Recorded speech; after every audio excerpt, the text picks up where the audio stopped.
Mississippi's trusted weather experts. This is Mississippi Live Weather at 6.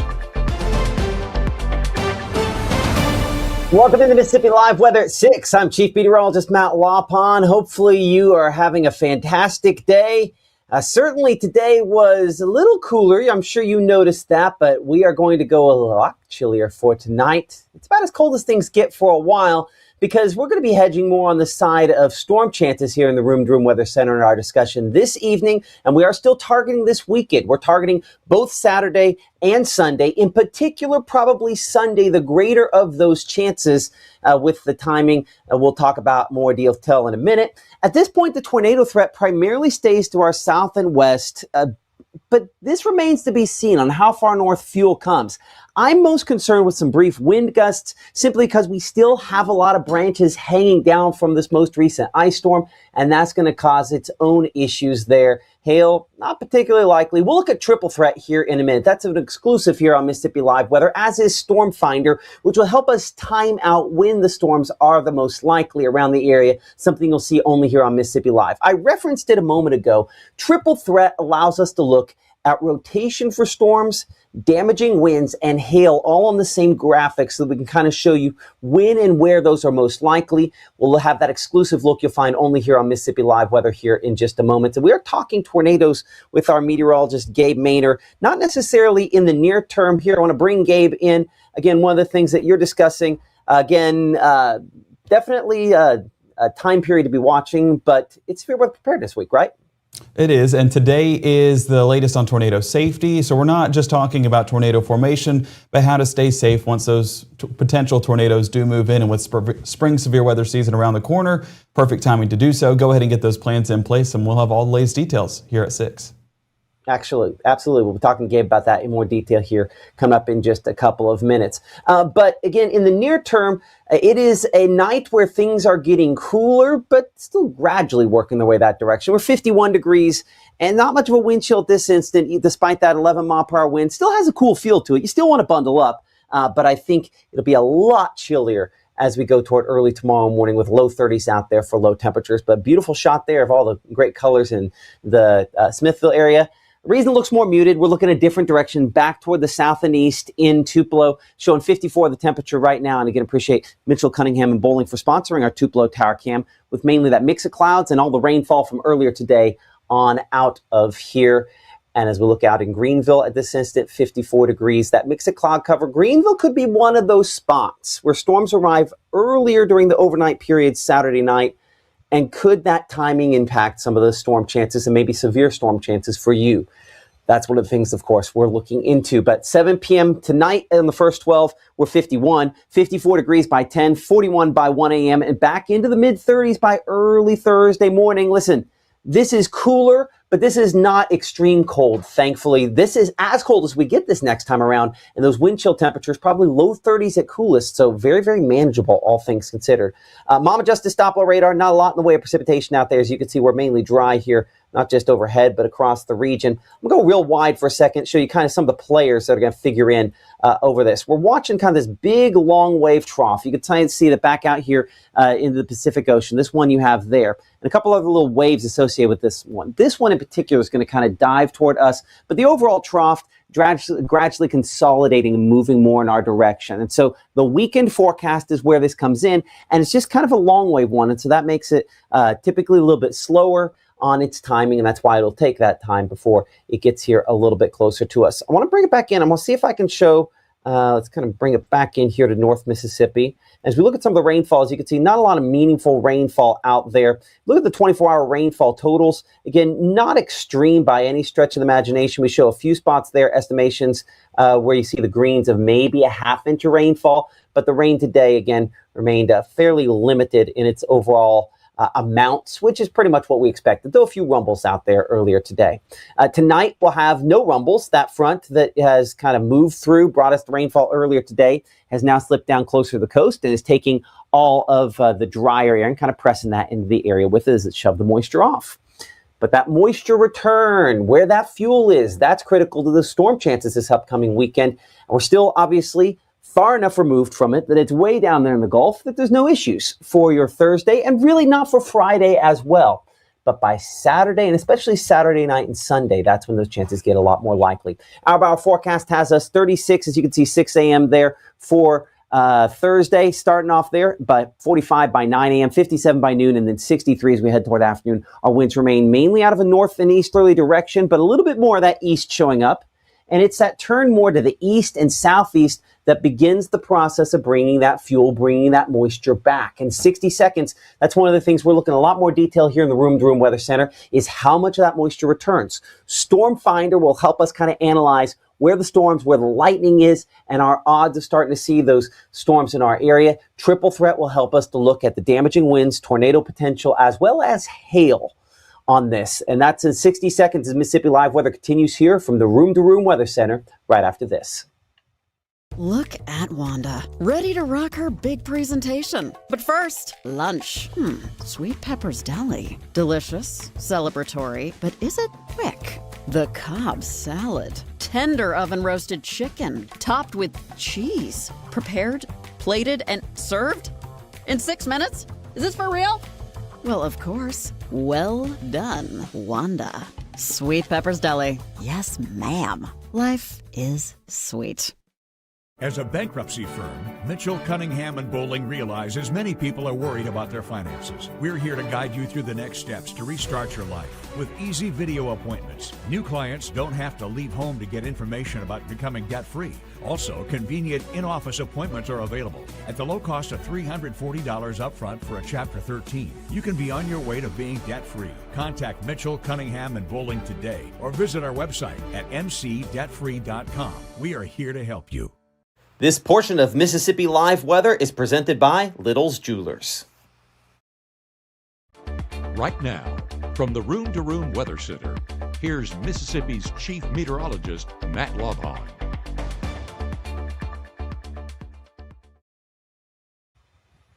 Hey, thank you so much for supporting us here on Mississippi Live Weather. I'm Chief Meteorologist Matt Lovehon, and today was obviously a little cooler. Tomorrow will be as well. And I think we're keeping conditions dry for our high school game of the week. Again, basketball game inside, so no real issues there. But if you're heading out the Division 1A tournament in particular, this one's going to be in Ellistown as our game of the week. That's why we don't have specific teams on there. We're still waiting to see who ends up in the bracket there. That 7 p.m.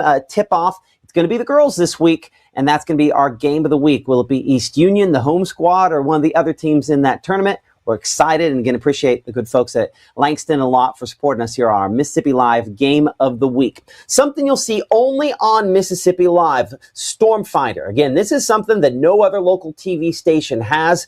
It's a combination of a bunch of different things all at once to hopefully analyzes and shows you where storms become the most likely. As you'll notice, next couple of days, I skipped right past your Thursday and all the way to Friday evening. We don't have really threats until Friday evening. And when I show this to you there for locations back there into West Texas, yeah, we do have some thunderstorms that direction. And that analyzes perfectly with where we do have a little bit of a severe weather risk. Let me clear off. I'll have my scribbles on there from during our 5 o'clock broadcast there. But there is a severe weather risk back here into West Texas for locations from Lubbock, stretching back closer to the Big Bend region, Marfa, Midland, Odessa. So when you see that, and we come back over here to look at our exclusive Storm Finder, and we'll kind of widen things back on this one as well, you'll note that those are the locations that we're also tracking on that. So it gave me the logo a couple times there, but look back toward West Texas. So this is what it looks like when we're starting to see some storms that are a little bit heavier, arguably somewhat stronger back in the West Texas. You have the lightning here depicted, you have the thunderstorms, and you can a lot of times track the lightning to see where those storms are the heaviest.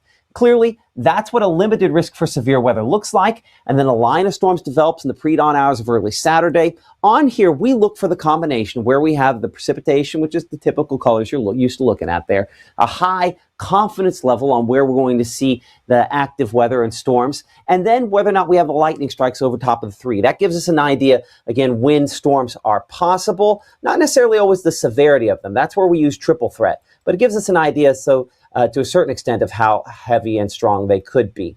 So you'll notice for us on Saturday, looking across the Magnolia State, certainly chances are greatest down to the south early on in the day. As I step to this side here, you can clearly see back there into Texas and Oklahoma, where those storms are a lot heavier to stronger, more lightning with those. Now we're pre-dawn here early Sunday morning, and I mentioned Greenville for you off the top. The time frame where we could have the greatest potential to see some thunderstorms and maybe a few to the strong severe still looks like the overnight here leading into early Sunday morning. We're showing locations there, Yazoo City back toward around Jackson. Again, confidence, we're not super duper high on the positioning still at this point. This is going to get a brighter color pink the next couple of days as our confidence in storm chances increases a bit more. But I think you can clearly see that there's locations back here just south of our area, the most likely to have some of those stronger storms in the early Sunday morning time period. We'll look at the threats in a minute. Not impossible to have something farther north, but certainly locations Yazoo City, southward closer to Baton Rouge. One of the questions we do have is extending into the afternoon, whether or not we get a rebirth of some thunderstorms there. The storms you see down toward the coast could cut us off from the most unstable air. Certainly a possibility that we're watching. We'll look more at that with triple threat here in a minute. But as you can see, threats primarily south of us where we have the greatest confidence. And looking toward our SEC baseball forecast, brought to you by the folks over there at Carl Hogan Toyota, we're 65 for that high temperature there on Friday, hoping for a good game as far as that's concerned. Ole Miss taking on Nevada there in Oxford, a home opener for SEC baseball. Just excited about that. Our meteorologist Maggie McCauley will be there at that game, and then hoping to keep things dry into weekend. Certainly the Sunday game probably has the biggest issues, but Saturday could also have some issues as well for Mississippi State. Hofstra coming to town, and 68 that temperature on Friday, 70 on Saturday for the peak temperature, and still upper 60s by Sunday. Again, timing on those games might end up shifting because of some of the rain chances that we are tracking there as well. And appreciate Carl Hogan Toyota for being our sponsor of that. Your IMPC school day forecast, 35 degrees drop-off temperature. We're 53 by lunch on your Thursday and 62 by the final bell. The fact that we're 35 and that's as cold as we get for Thursday, that's a huge benefit because certainly we've been a lot colder than that recently, so that's very manageable, all things considered. And so with mostly clear skies, that's part of the reason why temperatures still drop efficiently. But you'll notice our arrows, we don't have them very long. They're not moving very quickly. The winds are not particularly strong, and so that makes the wind chill fairly manageable for early Thursday morning. So low temperatures Thursday, starting somewhere in the mid-30s, around 35 degrees in Boonville, Red Bay, 36 in Iuka there. We're 38 for Grenada. In the low 40s for Greenwood back there toward around Belzona at 40 degrees and 36 where we should be. So pretty much spot on. Slicing off a couple for the wind chill temperature, but it's not dramatically cooler than what the actual temperature will be. Notice Futurecast again keeping us mainly dry, but notice that wind direction more out of an easterly direction there. That's a sign of the transition. We're waiting, and this is where it becomes critical on how everything plays out for the storm chances this weekend. We're waiting on moisture to return, and still here on Futurecast, we don't show much of that on your Thursday because we still generally have kind of a northerly and easterly wind direction. We've got to get out of the south to start bringing that moisture up from the Gulf. I don't think we're going to really do that on your Thursday. As a result, Thursday's highs, I mean, if this is as cold as we get, that's not half bad, right? 65 in Grenada, 66 degrees in Greenwood. We're 68 Kosciuszko, 66 Louisville-Macon, 67 for Aliceville, and 62 for New Albany, 61 degrees in Holly Springs and Senatobia. So keeping things again dry and mostly clear here into Thursday evening. A couple sprinkles up to the north of us. Kind of the first signs that anything is starting to change just a little bit there. And I don't really think any of that probably makes it down to the ground as we're, again, largely still dry, as you'd imagine. High pressure has done a pretty effective job of kind of shoving all the moisture down in the Gulf of Mexico. And so with that shoved way south, I mean, we're barely kind of starting to see a little bit of cloud cover return there, you notice? That's maybe the very, very leading edge, a little bit of that moisture trying to work northward. So again, with dry enough air, low temperatures Friday, starting around 40 degrees in Senatobia, 39 Water Valley, Oxford, as well as Bruce at 38. We're 39 Tupelo and 40 degrees in Amory. And Friday is the first of our rain chances when they come back. But notice here on our Futurecast, we're just not particularly impressed by what we're looking at. And we're going to change this over from our HRRR to our strike model here as we head toward midday. You'll see the cloud cover change just a little bit on that. just mainly high and thin clouds, but you don't really see the precipitation chances come up much. So again, a non-zero chance during the daylight period to maybe have a few sprinkles. It's more likely Friday night before we'd see something, and even then, it's really a lot more Saturday and into Sunday that we're more likely to have some impacts there. So Friday's highs, around 65 degrees New Albany. I referenced again our SEC baseball games, home opener there in Oxford at 65, 68 down in the Starkville area. So pretty mild considering where we have come off of. And there's a lot of those home openers just bitterly cold. This is going to be a pretty nice day, all things considered, to kick off the baseball season. Caleb down there in Starkville, Maggie in Oxford. I'm going to be jealous of both of them because I'll probably be here in the studio tracking, of course, that weekend storm chance.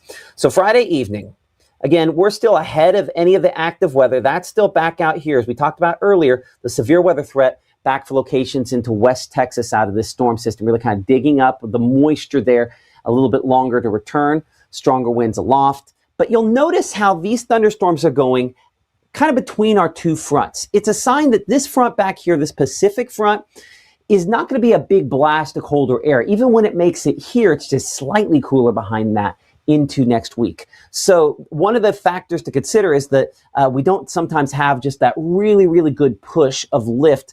This largely just kind of a prefrontal wave of thunderstorms that on our strike model here does in some form or fashion continue into your Saturday for a lot of spots. So we're now showing you Saturday, 3 o'clock in the morning.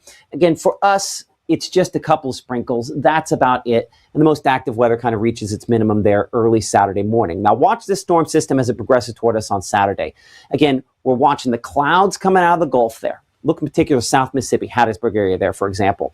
All that cloud cover working its way northward, a sign of some of that moisture. But I think the deepest moisture, even still there at noontime on Saturday, is down here closer to Jackson and Hattiesburg. And so that limits the amount of fuel we have available in North Mississippi. So showers, again, mainly lighter variety, higher level sort of stuff here. 3, 4, 5 o'clock on your Saturday into the afternoon. This all easily below severe limits. Again, we don't have enough fuel up here at that point in time.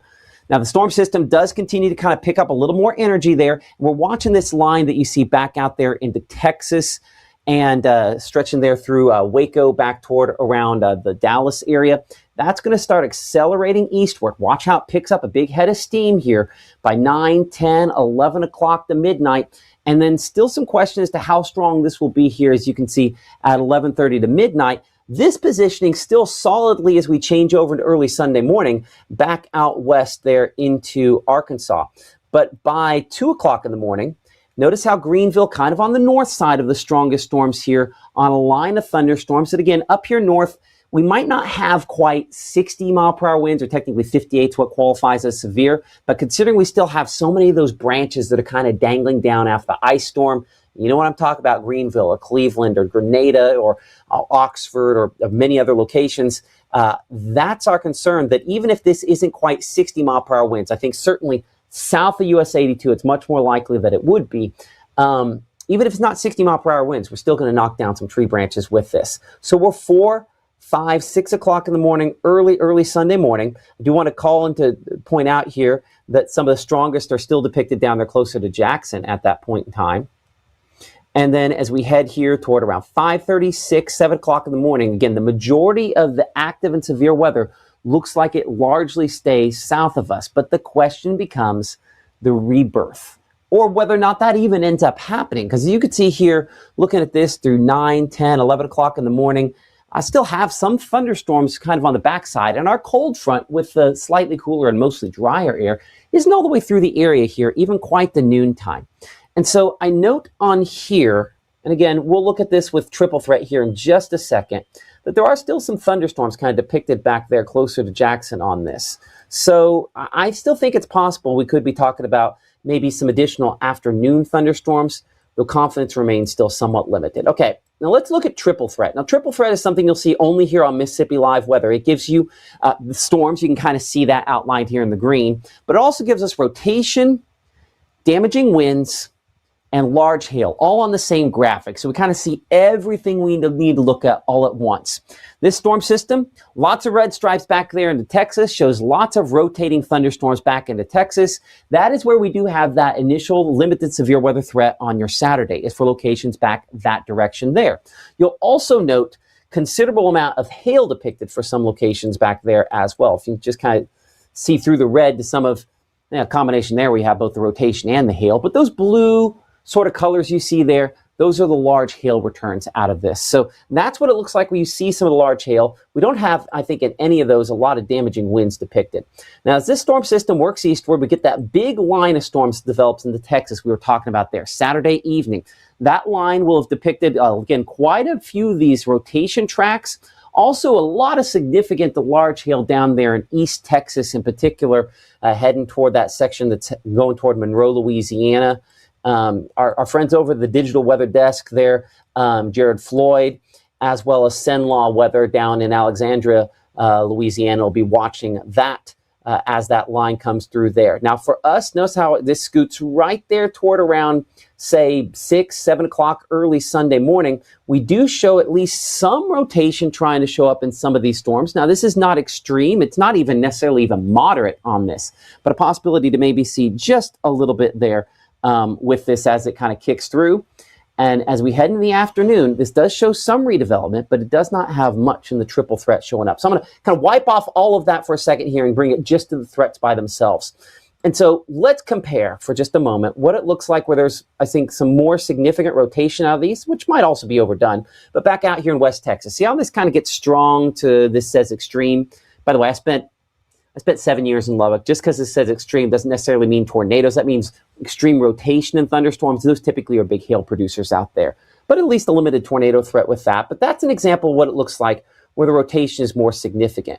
So you bring it back to our area, and I think you can clearly see there's a difference in class between the rotation chances that we have in here and primarily which look to be showing up probably early Sunday morning, maybe pre-dawn Sunday.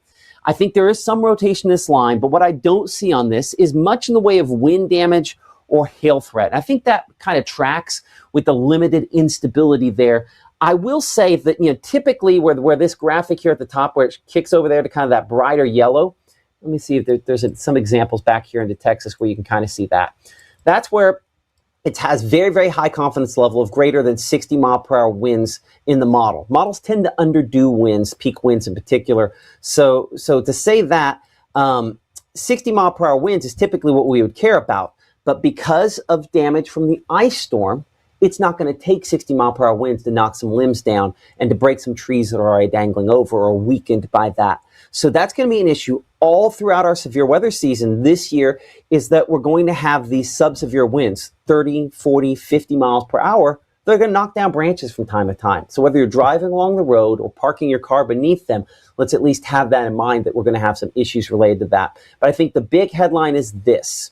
And I think this goes back to that severe threat graphic we showed you right at the beginning of the broadcast here, and I'll bring it back up again for a moment, that we do not have a high confidence tornado threat on this here. We're leaving it level 1 on that peak threat.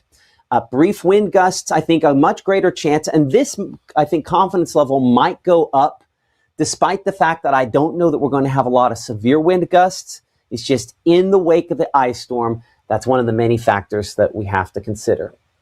So let's look back at that 7-day forecast for you as we kind of jump back down there. And again, some of the things here to consider. First off, it will continue to be pretty warm even behind this initial front.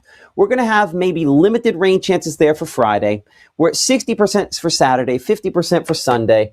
And Gabe, I know that I was on the computer between the broadcasts there. I'm going to switch those percentages around here for folks because I think that we definitely need to probably have a higher percentage there for Sunday, kind of looking at some of the latest data on this. So the early day percentages, we're bringing down a little bit more on Saturday there. It certainly is going to be Saturday night in particular, and that's something that we reflect pretty well in our models. So give me a moment while I'm standing in front of this here, I'll re-rack that. We'll see if that fixes my numbers.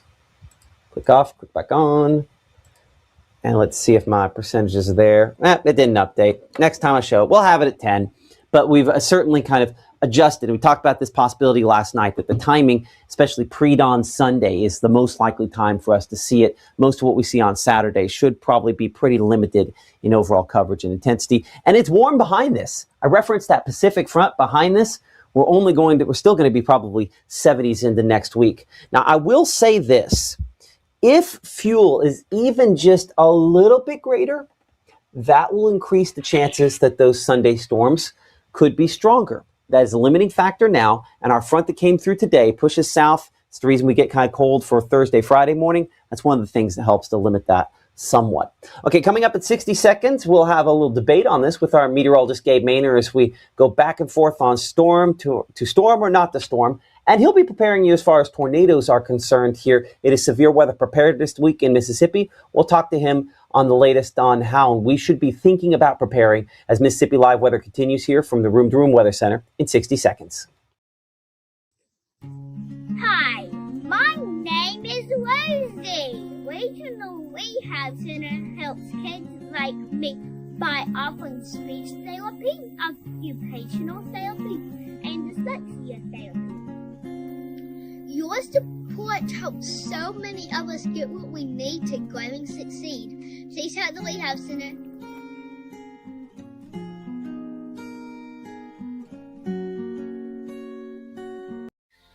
For decades, I've taught you everything I know. But only you can prevent wildfires.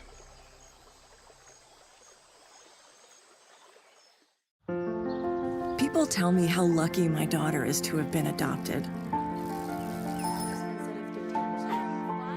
But really, we're the lucky ones. Learn more at adoptuskids.org. Hey, we appreciate all of you guys for working with us here on Mississippi Live Weather, and so many of you again with lots of comments and so much support, and we appreciate the way in which you support us here on Mississippi Live. Just kind of looking through again some of the comments here that folks are talking about. Cold enough for you? I agree with that, Pitter Pat there. And I think James kind of nailed it there. Funny how fast we went from major ice storm to severe weather, because here in Mississippi, that's a lot of times the way things go. We go from one extreme to the other. You largely use up a lot of the cold air up there that Mother Nature had to offer, and that's what we have done. And then what are we left with? Well, the Gulf of Mexico does its Gulf of Mexico thing. I'm going to bring in our meteorologist, Gabe Maynor here. And Gabe, we are still preparing for severe weather. It is that time of year, preparedness week, severe weather preparedness week. When I first moved here, my wife's like, February? Really? I'm like, yeah. I mean, this is where we ratchet things up, right? And you're starting to get that more spring-like air as you see the flowers starting to bloom, some of the pollen even coming down a little bit. I mean, that's just the transition of the seasons. And so as that warmer air enters into the forecast, that's where we, of course, enter into the possibility of severe weather, once those ingredients, of course, are aligned. And there are ways we can get prepared heading into this week. And that first starts with alert types. And as you can see, there's multiple alerts that we can get on whether that be our cellular device or our weather radio or even our TV, all of which are available through Mississippi Live Weather with your phone and your TV. If you download that on Roku or if you have that Mississippi Live Weather app, both will alert you. There's also Weather Call as an option, which I'm sure Matt will go over here in just a moment. But we just want to get multiple ways of getting that information. And once we do, we of course have those devices with us on the days where severe weather takes place. And so what do you do when that tornado warning is issued? That's where action needs to take place. And as you can see right here, we are talking about the lowest floor of the house, the most interior part. And if you notice, there's no windows in that bathroom in this home model right here. Now, everyone's home will vary, and so your safe place might be different than others. I know at the Maynor household, it is our closet in the master bedroom because that's the most interior part of the house. So just figure out that plan and know where you need to go whenever severe weather and potentially a tornado does strike. But if you are lucky enough, and there's few options here in Mississippi, I have learned as moving to the Magnolia State that basements aren't as prominent as where I was over there in Alabama. So if you do have a basement, that is one of the better locations, but the most interior room in the house, like we talked about just a moment ago, also is applicable to the situation. But the greatest place to be is a storm shelter, and that's whether that be your personal one or the community storm shelter. Both of those are able to withstand very high wind gusts and strong tornadoes, and so that's why we recommend that. And if you look at this example, this is below the ground, and below the ground helps as well because, I mean, you're going into a safer location. And so when that tornado comes through, it's not going to put you in the middle of the damage or get you in harm's way. And so that's why we recommend this of all of the options, but this, then basement, then that interior room, that basically in that order. And once you get there, there are things that we can take that will apply to keeping us safe. And that starts with our safety gear. And right here, he has a helmet, he has hard-toed shoes, and both of those help whenever severe weather happens because if debris starts falling, you protect your head, you get in that ball-like position to basically protect your interiors, your organs, vital organs at that point. And the hard-toed shoes help for getting out of that debris because you won't be stepping on nails or having anything that gets through sandals or things like that that exposes parts of your feet. But what we also have is an air horn, a cell phone, and water. Water can help you stay alive for what could be a long period of time. Air horn can let folks know where you are whenever they're cleaning up that debris. And cell phone, you can call if cell service is still available. You can call whoever you need to call in order to get help immediately. And as we look at those kits, this is something I recommend everyone doing. Go ahead and take that to your safe place. If that's the interior room or a storm shelter, go ahead and get this kit together. And that includes cell phone, I would say a portable charger for that matter, air horn, batteries, boots, flashlight, food, weather radio, water, and helmet. And you can add a few things in there as well, including your pets, your family. Just make sure everyone and everything is where it needs to be in case severe weather is happening and if severe weather is likely. And as we head to those safe spots, of course, we do need to know the situation and know the setup. And that was what Matt was getting into a moment ago, is just kind of the setup for severe weather to take place. A big thing that we look at is shear, and it basically forms these, horizontal tubes, basically getting into the development of a tornado. And these tubes are more parallel with the ground, but you do get this lifting mechanism that does allow those tubes to extend a bit more vertical. And as it does, that's where we get that tornado formation and that strong lift that we often talk about. We mention lift time and time again when talking about severe weather. That lifts those rotating tubes between those two wind directions, and that's where we get that tornado to take place. And so that's why we look at all of those ingredients, because they are applicable whenever severe weather happens, because you could get that brief spin-up tornado or you could get a long track tornado, both of which start with the same way, the same mechanism. And that's a cool thing that we were talking about at 10 o'clock last night. We did get that horseshoe vortex because it was similar to what we were just talking about. Let me see if I can go back to that graphic where you get that rotating column of air on the ground, and I think it's right after this. So bear with me, a little bit of patience here. But as we get into right here, you can see how this starts to interact and start to go in that circular motion. That's that interaction between the two wind directions. That took place yesterday, but then it lifted it in the middle, so basically picking it up by the middle, and that's where you get that horseshoe-like shape. And so that was a cool thing that happened yesterday, primarily because it didn't produce a tornado, but it did show that there was some lift, some of the cool features with those rotating clouds. But, as we shift those seasons, it is possible to see these risks happen. And as that warm air continues to build into North Mississippi, that's a potential heading into this weekend. Although, I have my doubts with the ingredients that are in place, but it is possible, and I do think that possibility is for folks further south. Yeah, and I'll say this about, I don't fully love this graphic here. Part of the reason for that, I think this does a great job of showing landspout tornadoes. The vertical wind shear is important, but there's just so many other factors that go along with this as well. Directional shear figures in, to getting the whole updraft of the thunderstorm to rotate. So I want when you start talking about that horseshoe vortex where you essentially had, an area of rotation that had some kind of lift in the middle, that's, there's a big difference between those two things, right? On scale, on kind of how all that works. You know what I mean? Like here, this is the part of this that I don't want to. I'm gonna bring it over here for a second. I know this is me being nitty gritty and particular on this. Okay, so for tornadoes to form, you have to have, again, that directional shear. But there's one of the things that, the researchers are still looking at is we know that we have that horizontal shear that's tilted in the vertical. That's that updraft helicity, or that helicity that we're talking about, right? So measuring how the air is going up into the thunderstorm and the rotation, when we look at those rotation tracks, that's the track of that updraft helicity. But it's more than just, a single column of air being tilted into the vertical. You have to continuously have that column of air tilted into the vertical as wind is being ingested in the thunderstorm. So one of the cool things about tornadoes is that they are immensely complex.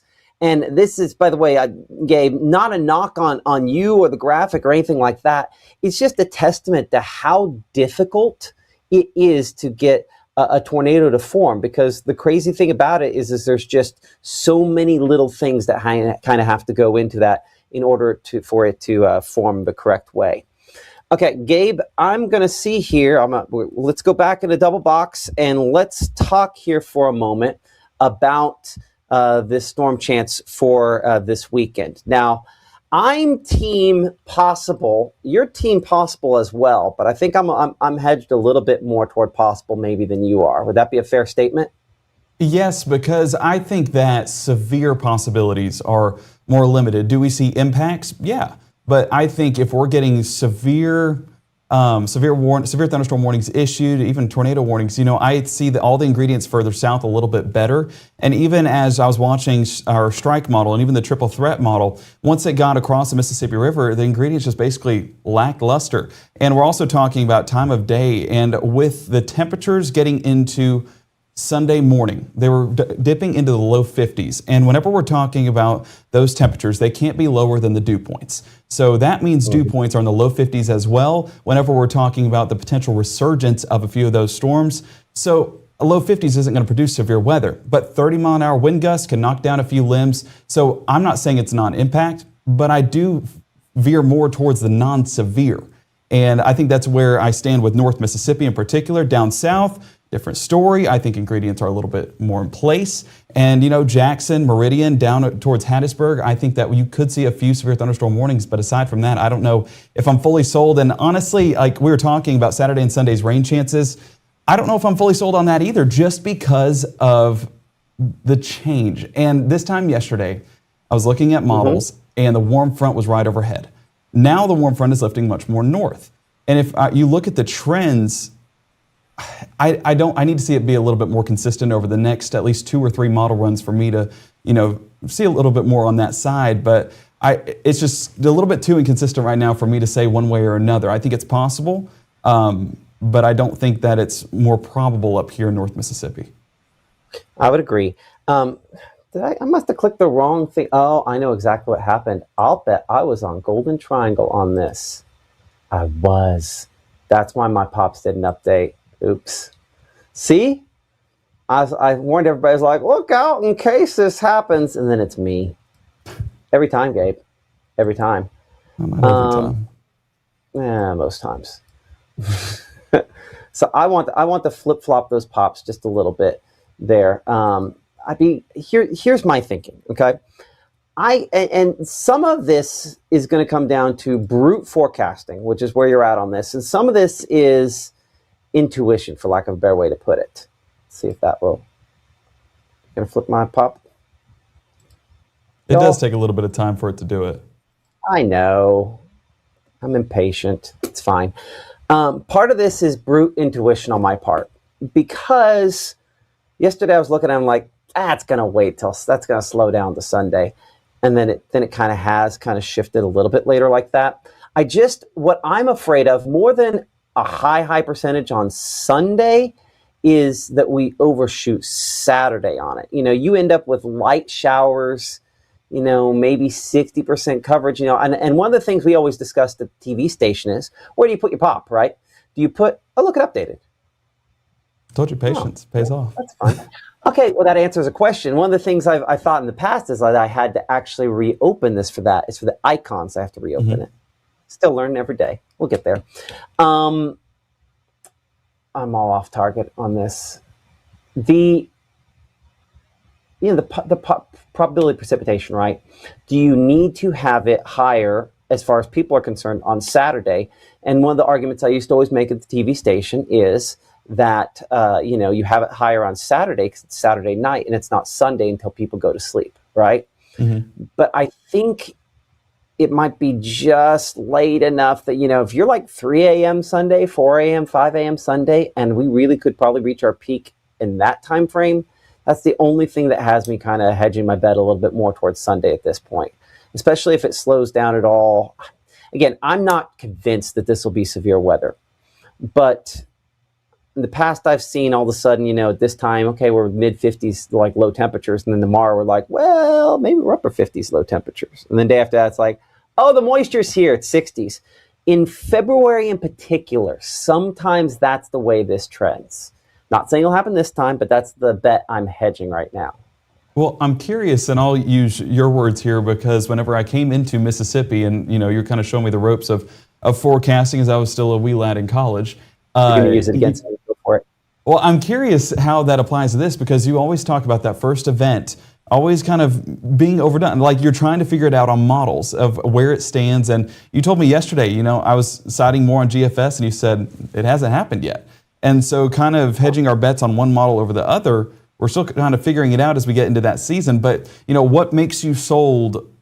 I don't know. You seem a bit more ambitious on this event than I've seen the first events in the past. Well, so this isn't the first event. Do you remember before the winter weather, there was a limited chance there? Do you remember that? I got to use way back in my noggin because winter weather basically took out my brain. Yeah, but in mid-January, we had a chance there, and it did not pan out, really. And so once again, this time, it's probably south. I'm 100% with you. I would say that it's in all likelihood south. But, we're now mid-February, and if it holds even a little bit slower in the Sunday, if that trend continues, that's an extra day to get some moisture up here, get dew points a little higher. Listen, I think it's probably still south primarily. That's the reason on that confidence graphic, I was like, we're not touching it. We're leaving the same confidence levels yesterday. But I don't know. I'm really interested to see. That 54 Sunday morning could come up a little bit more if dew points get a little bit higher. It's probably south. Well, and it's probably mainly south. Looking at long-range forecasting, which, long-range forecasting is as long-range forecasting does, but dew points were a little bit more prominent. So I'm looking at future events thinking it's like, okay, we're building back that instability, bringing back that warmer air mass as we head into the spring season. And so that's where, it becomes a little bit better. With this forecast, I say better in almost a negative way because the dew point's getting higher, but that's what I meant. It's better ingredients for the storm system.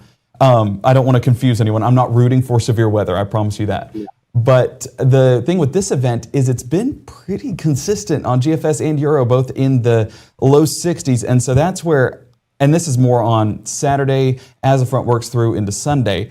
And yeah, I think that low temperatures Saturday night are going to be a big determining factor, how that trends over the next couple of days. But does that up dew points getting into A, Saturday afternoon, or B, Sunday afternoon? I don't know. Think Saturday afternoon. I don't think there's enough time on Saturday afternoon. Well, is Saturday afternoon not the day that we need the moisture to rebuild if any of those strong storms were to take place? Like, isn't that our day to build those ingredients? Well, I think they continue overnight. I think you end up with a wedge of unstable air. And that's one thing that I did like that we showed at 5 o'clock that I don't think we showed at 6 o'clock. And I debated trying to find a place to wedge it in, and I could not. Wedge is the perfect way to describe it because it's a wedge air mass. Here it is. Okay, let's look at this, and I'll change it to where, like this. Okay, so we'll both kind of talk about this at the same time. Okay, so this should be, let's go through noontime. We should have an updated version of this versus what we showed at 5 o'clock because the new data's come in since then. So here's kind of Saturday, and Saturday morning. I'm going to stand on this side. The instability to a certain extent has a lot more to do with what's, the overall structure of the atmosphere. But you end up with just that wedge, and that is not as tight a wedge as what Strike had. This says NAM, I should say Strike. Not as impressive a wedge as what Strike had earlier, but it is a little better. It had a little more instability farther north there. I don't know.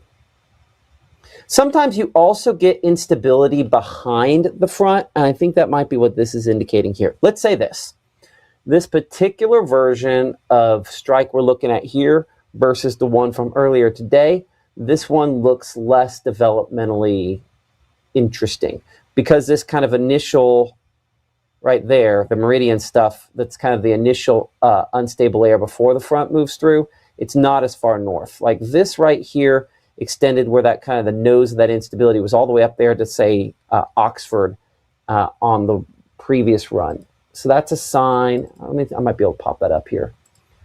And latest. Well, and you're strictly speaking for North Mississippi, because if you look down south, it is clearly more prominent. Yeah, no, there'll be some stronger thunderstorms down south. We'll have at least a level 1 risk, maybe level 2 risk down south. And speaking to that, I do want to say the SPC has put out that level 1 risk for West Texas on that day 3 outlook. So, they're already issuing it, and they've talked about Saturday and Sunday, and they haven't fully gone up to 15%, and 15% is our slight risk, or level 2 risk. That's that yellow that pops up. So they're not fully sold to issue that, but what that tells me is they're kind of on board to go more marginal and kind of go from there as short-range models do come out. So I do think that day 3, what would that be? Tomorrow and into Friday. Oh my word, it's already Friday in 2 days. Okay, sorry, I had an epiphany there. That is where we'll probably get that first risk of a level 1 risk, and I do think that it will incorporate, let's see, it'll be Sunday 6 a.m. I think you do get eastern Louisiana and then southern Mississippi, and depending on how far that nose north goes, I don't think it's impossible we get areas south of Highway 82, but how far south are we talking about? That's kind of I don't think they pull that. I think eventually they get there, but I mean, I think initially here, not as much. You don't think a day 3 is possible on Friday? I think there will be a day 3. I think it doesn't get north of Jackson, Monroe, Louisiana. I agree. I think they probably keep it south of that. I got you. Here's what I was talking about on instability. See how far north that is there for early Sunday morning, 4 a.m. Sunday. This is the strike model from this morning, and this is the midday run. And that's a huge difference on how far north the instability is. Now, there's more fuel there on the more recent one, which is why what's back there toward Monroe might build farther north. So there's more fuel, but it doesn't have that narrow corridor of maintenance cape. Sometimes I'll refer to that as just enough fuel to kind of keep the storms going for a while. Yeah. So, yeah. Which lines up with the low 60 dew points, because low 60 to mid 60, I would say, is kind of that maintaining instability, like you were talking about a moment ago. But if we're talking mid to upper 60s, that's where we could see some of that develop and strengthen. And yeah, I think whenever we get these darker reds, what we've seen in the past already, that's that maintenance instability that just basically keeps storms going, but doesn't increase it. Maybe just barely enough. Okay. Well, that's our gammon going on here. I'll bring up the chat here for a moment for folks. There's that conversation's ongoing back and forth. Appreciate that, Gabe. Single digit prior week versus 70-degree levels. It's and Gabe did do a good job kind of with the graphic. It's just so hard to, in the single graphic, show tornado genesis, the process of kind of producing tornadoes. But you have to have the right ingredients, and fuel, I think this time around, could end up being one of our limiting factors on ingredients, how far north that moves. And certainly the most recent one, a little less impressed with that there. Can appreciate all the folks for the chat going back and forth this evening, kind of talking about things here. And I do agree with, is that, I have something in front of it here, so I can't read it. Give me a moment. Move it around.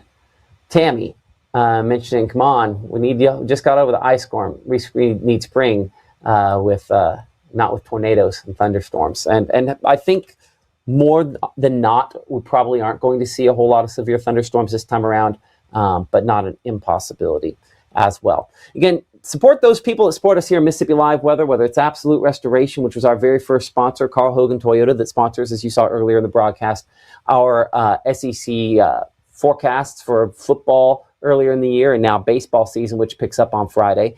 KC Lott, our game of the week, and just all the other sponsors, including Room to Room, that sponsors our weather center here.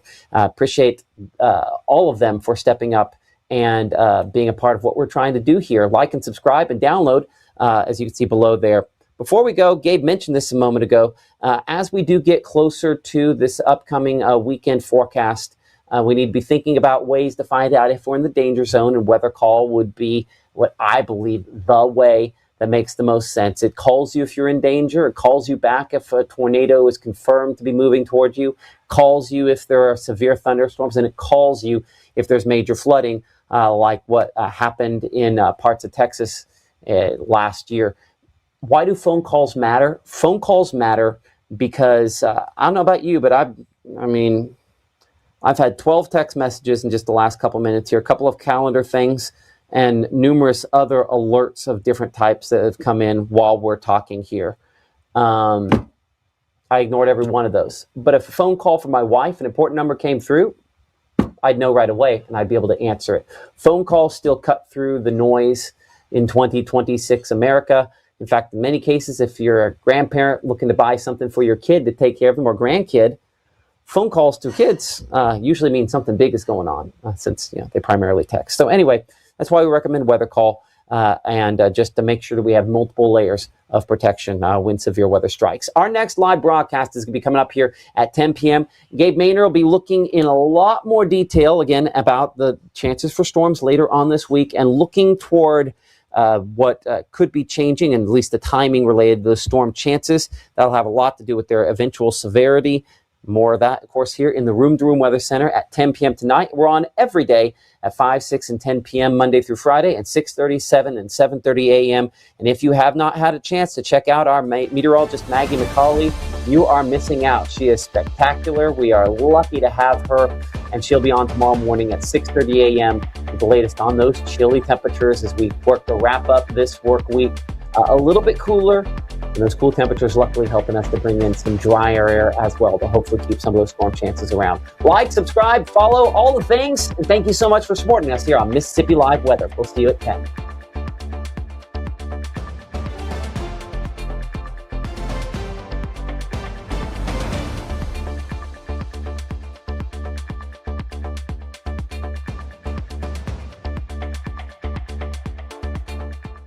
Can I ask a few questions? Yeah, sure. Do you have any pets? Yes, we have a dog, but she's little. Do you have any unlocked guns around the house? We do have a gun, but it's stored securely, locked in a safe that the kids can't access. Appreciate you asking.